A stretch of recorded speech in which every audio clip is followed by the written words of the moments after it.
Ok, la vidéo continue ici. Bon, je t'ai coupé. S'il vous plaît, je m'excuse encore. On était sur le Mali. Un exemple. Au Mali, tous les Maliens, ou bien la majorité des Maliens se plaignent dans tous les domaines.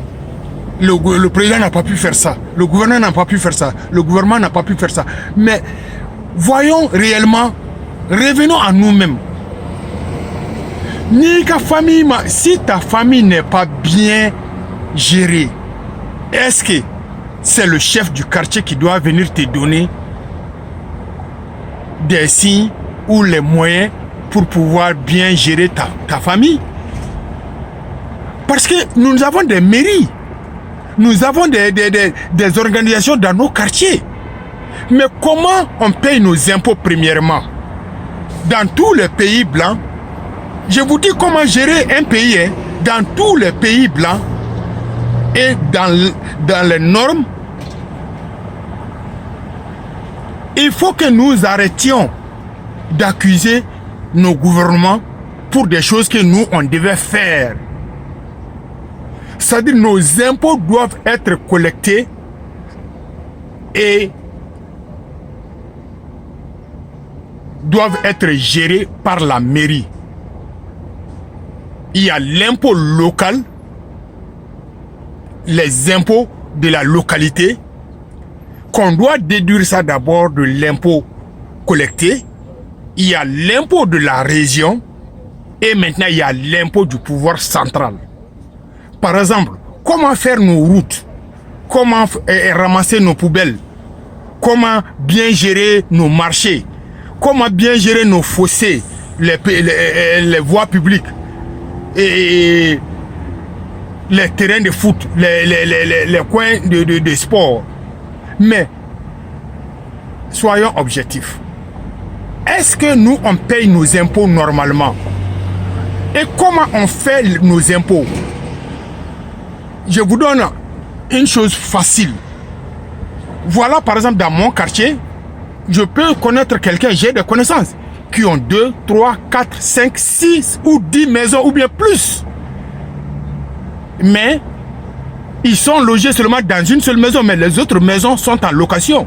Mais les maisons qui sont en location, il faut que nos amis, nos familles, nous-mêmes, si on ne peut pas, il faut que les autres aillent déclarer nos maisons. Ça, c'est pas authentifier, ça, c'est pas être un escroc ou bien un espion. C'est normal. Si toi, tu arrives à avoir 5, 6, 7 maisons, ça veut dire d'abord que il y a une loi dans le pays. Sinon, toi, tu ne peux pas t'en procurer de tout ça là. Sinon, les gens qui sont pauvres peuvent te tuer pour prendre tes maisons. Donc, tu dois payer tes impôts normalement. Les maisons louées là, on doit charger à chaque maison louée au moins 25% mensuel là, de la location. 25% de la location mensuelle doit revenir à l'État. Mais où? À la mairie. Chaque maison louée. Et la maison que nous habitions dedans, ça doit faire au minimum 5% par mois. Si c'était loué, sinon, je peux dire même jusqu'à 10% par mois. Si on veut construire notre pays, ce n'est pas par bavardage, c'est par contribution. Donc, regardez dans vos quartiers, il y a des gens qui ont beaucoup de maisons, mais ils ont loué toutes ces maisons-là. Mais ces locations-là doivent être collectées et la part publique là doit être versée dans la mairie. Ça, c'est d'un. Et les routes, toutes les gaz stations, les stations d'essence là, et ils doivent payer l'impôt sur les carburants à la mairie. C'est les impôts sur les carburants là qui servent à perfectionner nos routes. Les routes. Les impôts sur les carburants, les impôts, le dédouanement des voitures qui sont dans le même quartier, une partie de ces dédouanements doit venir dans ce quartier. Et si celui qui a des maisons et qui n'a pas déclaré, mais c'est le devoir des autres citoyens. C'est pourquoi on dit dans le pays blanc que tout le monde est espion. Non, c'est pas de l'escroquerie. Ça, c'est ce qui est normal. Vous devez participer et participer activement à la construction de vos patries. Si chacun paye ses impôts et les impôts que je viens de citer là, normalement, si tout le monde payait ces impôts là normalement, il n'y aura pas de poubelles dans nos quartiers. Il n'y aura pas de caniveaux sales dans nos quartiers. Donc, et on doit les déclarer. On doit pouvoir les collecter.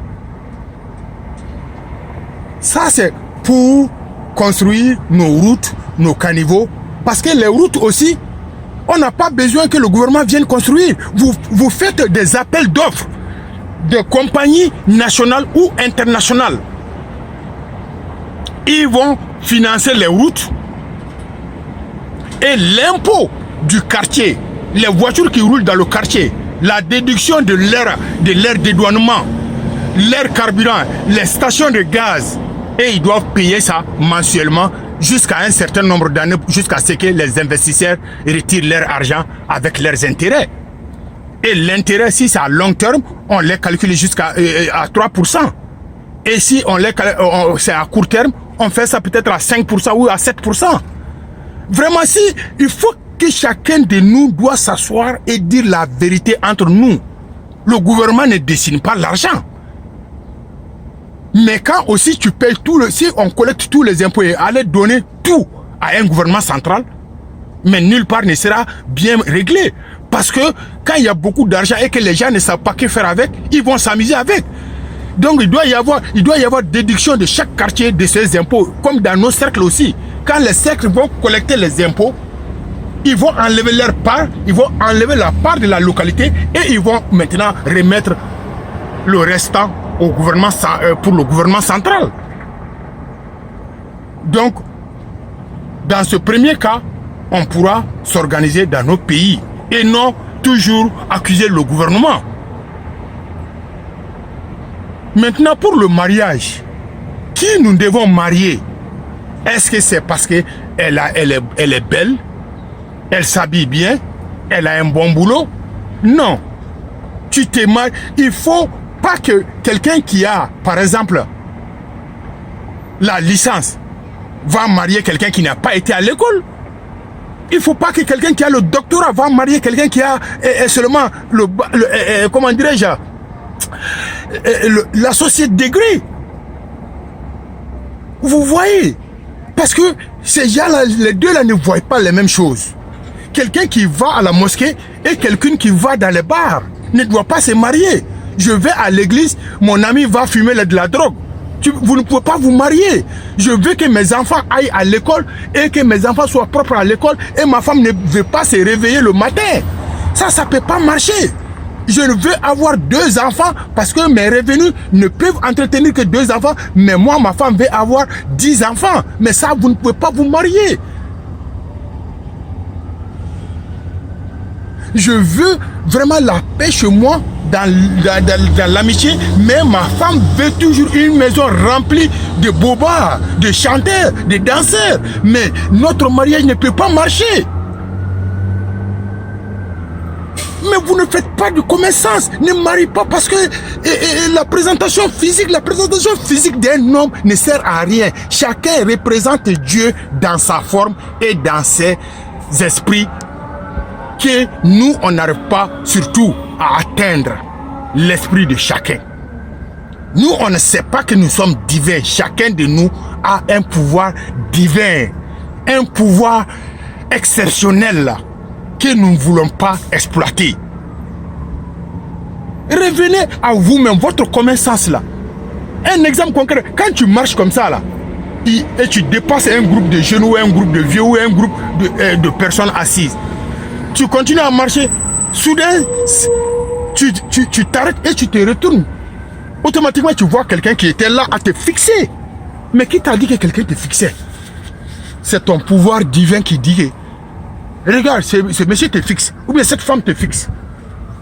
Et automatiquement, tu réponds, tu regardes comment la personne été intéressé à admirer votre forme, quelle que soit ta forme.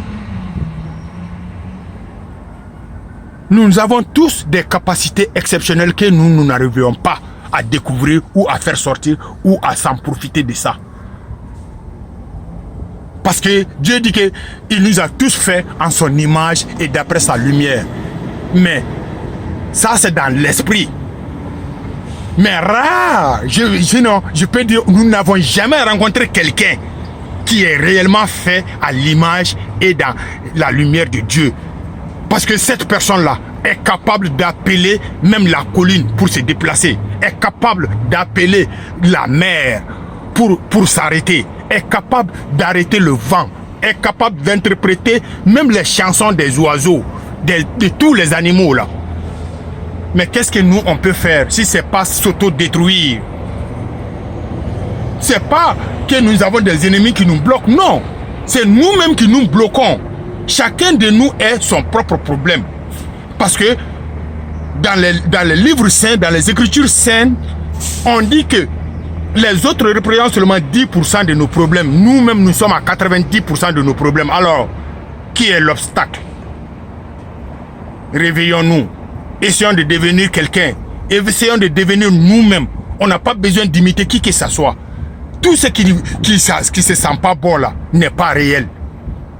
Parce que quand c'est bon seulement, ton sens commun, ton sens divin là, va te faire croire et va te faire agir. Merci bien. C'était ce petit temps que j'avais. Je n'aimerais pas faire de longues vidéos pour ne pas déranger des amis qui aimeraient peut-être les écouter. Merci bien. Enchanté, Yaya Sidibé. À la prochaine. Bye bye.